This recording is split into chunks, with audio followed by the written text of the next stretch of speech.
আসসালামু আলাইকুম এভরিওয়ান, সবাই কেমন আছেন? আলহামদুলিল্লাহ আমি ভালো আছি। সবাইকে শীতের শুভেচ্ছা। আর এই যে দেখুন, আর সবাইকে আমার ফুল গাছের অগ্রিম শুভেচ্ছা জানাচ্ছি, শুভেচ্ছা। আর এই যে দেখুন, চারদিক দিয়ে কি সুন্দর কুয়াশা পড়েছে, খুবই সুন্দর লাগছে ভিউটা দেখে। আর আমি হুডি পরে আছি। তারপরে এই যে দেখুন, আর সবাইকে আমার গোলাপ ফুলের শুভেচ্ছা। আজকে হচ্ছে 3 হাঁড়ি পারছি আজকে গাছ থেকে, সোয়েটার দেখানো হয় না, দুঃখিত। সো ওই কুয়াশার ভিতরে দেখাতেও ভালো লাগে না, তাড়াতাড়ি গিয়ে না আনলে কিন্তু ওই রসটা ঘুলাই যায়, তাড়াতাড়ি আনি, তার জন্য তাড়াতাড়ি পারতে গিয়েছিলাম। এই যে দেখুন, এই রসটা আজকে পারছি, এটা ভিডিও আপনাদের পরে।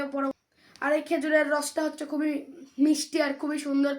আর যত রোদ বাড়াবে সেত রসটা মিষ্টি হবে, আর যত আবহাওয়া খারাপ থাকবে তখন রস লাগানোই যাবে না। রস গাছ হচ্ছে হচ্ছে গাছকে একটু শান্তি দিতে হবে, কারণ গাছ তো সবসময় রস দিতে পারে না। 3-4 দিন গাছকে পালি দিতে হবে। তো 3-4 দিন যে গাছটাকে পালি দিয়েছিলাম সেই গাছের রস আজকে 3 কলস হয়েছিল।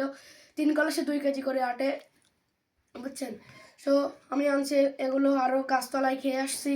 আর সো এই রস এখন আমি ছেঁকে খাবো। আর এই রসটা অবশ্যই খাওয়ার আগে ছেঁকে খাবেন, কারণ এটা কিন্তু একবারে ছেঁকে খেলে আর কিচ্ছু থাকবে না এই রসে। খুবই সুন্দর আর খুবই টেস্টি এই রসটা, আর খুবই মিষ্টি। এই গিলাসটা ঢালি, এই যে দেখুন অনেক রস হয়েছে, সেই খেজুরের রস। খেজুরের রস খুবই সুস্বাদু কিন্তু একটি রস, আর খুবই মিষ্টি। আর আপনাদের দেখাবো একদিন, দিনের বেলা দেখাবো এই গাছের রস ধরা দেখাবো। রস রস কোথায় লাগাইছি, কোন জায়গায়, সে দেখাবো। এটা নিয়েছি আমি, সেটা আমার কিন্তু রেডি। সো আমি এখন একটু রসটা ট্রাই করি। এই যে দেখুন, এই যে রস, এই যে রস।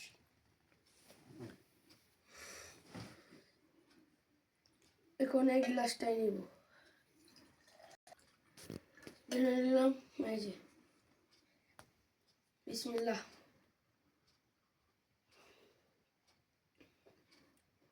মাশাআল্লাহ, খুবই সুন্দর আর টেস্টি। শীতের সকালে এই রসটা খেতে কিন্তু আরো সুন্দর। আর একবারে ফুল সলিড রস, কোনো পোকামাকড় এর ভিতরে যেতে পারে না। দেখতে পাচ্ছেন রসের কালারটাই কিন্তু।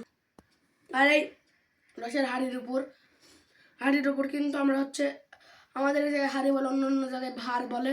সো হাঁড়ি, এবং এই হাঁড়ির উপরে হচ্ছে আমরা দিয়ে দিয়েছিলাম নেট। নেট একটা বড় জাল নেট, কিংবা এই ধরনের নেটও দিতে পারেন। আমি এই ধরনের নেট হচ্ছে নিচে দেয়, তার উপরে একটা বড় নেট দিয়ে দেয়, যেন কোনো পশু পাখি আর কোনো পাখি যেন ওর উপরে পোকামাকড় যেতে না পারে, তার জন্য দেয়। আর আপনারা যারা রস ধরেন তারা তো আমাদের থেকে বেশি অভিজ্ঞ, আপনারা তো সবাই জানেন। আর যারা রস খান তারা দেখে শুনে রস খাবেন, কারণ ওই যে রসের মাথার উপরে এরকম নেট দেওয়া থাকলে রসটা খাবেন। কারণ এখন কিন্তু প্রচুর পরিমাণে নিপা ভাইরাস এবং অনেক ভাইরাসের রোগে মানুষের আক্রান্ত হচ্ছে। সব বেশি কথা না বলে রসটা খেয়ে ফেলি। মুড়ি ছাড়াই কিন্তু আমার কাছে রস ভালো লাগে, মুড়ি আমার কাছে ভালো লাগে না। দেখি মুড়ি ছাড়া ট্রাই করেছে, আর মুড়ি দিয়ে ট্রাই করে আমার আম্মু একটু মুড়ি দিল। বিসমিল্লাহ। শীতের সকালে কি যে লাগতেছে না প্রচুর, আলহামদুলিল্লাহ। এটা খেতে যা মিষ্টি, আরে একবারে ফ্রেশ রস। অনেক এর আগে দেখাইছিলাম এই কাপের অর্ধেক হয় না এই রস, আর আজকে দেখুন আলহামদুলিল্লাহ 3 হাঁড়ি রস হয়েছে, 3 হাঁড়ি। এখন খাই।